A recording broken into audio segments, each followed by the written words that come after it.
तपाईँहरू चाहिँ? यो पामो डाँडा र लामो डाँडा चाहिँ यो 5 को चाहिँ मान्छे सबभन्दा अग्लो ठाउँ उच्च ठाउँ चाहिँ हो। यहाँ चाहिँ यो पर्यटक अनुकूलै हो। अब काठमाडौँदेखि चाहिँ सुरु गरेर झिरीसम्म त पक्की रोड नै छन्। अब झिरीबाट सुरु हुन्छ मुख्यगरी चाहिँ।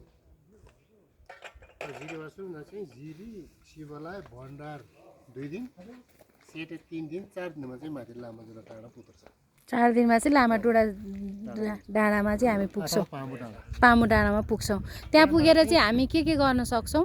त्यहाँ पुगेर चाहिँ अब मौसम सफा हुनु पर्यो, त्यहाँबाट देखिन्छ उत्तर कुन कुन हिमालहरू देखिन्छ? चाहिँ सगरमाथा, सगरमाथा, त्यसपछि लोछे, नुप्से, पुमोरी, हजुर, अनि नजिकमा चाहिँ तामसेलको पनि देखिन्छ। हजुर।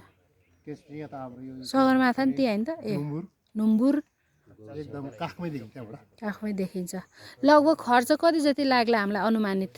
खर्च चाहिँ भन्नाले खर्च त आफ्नो अब खुवाएर हिँड्ने अनुसार सामान्य हिसाब गर्दा जस्तो हामीले यातायातको खर्च जोडौँ, चलिरहेको अनि खानाको अनि बासको। दाल भात खाँदा छुट्टै हुन्छ। अब पिज्जा सिजा खाँदा होइन, दाल भातै खायो अरे सपोज, हामीले दाल भातको दिने हो नि त। लगभग दिनको 2000 को दरमा खर्च गर्दा चाहिँ हामीलाई जे होस् 4 दिनमा भन्दा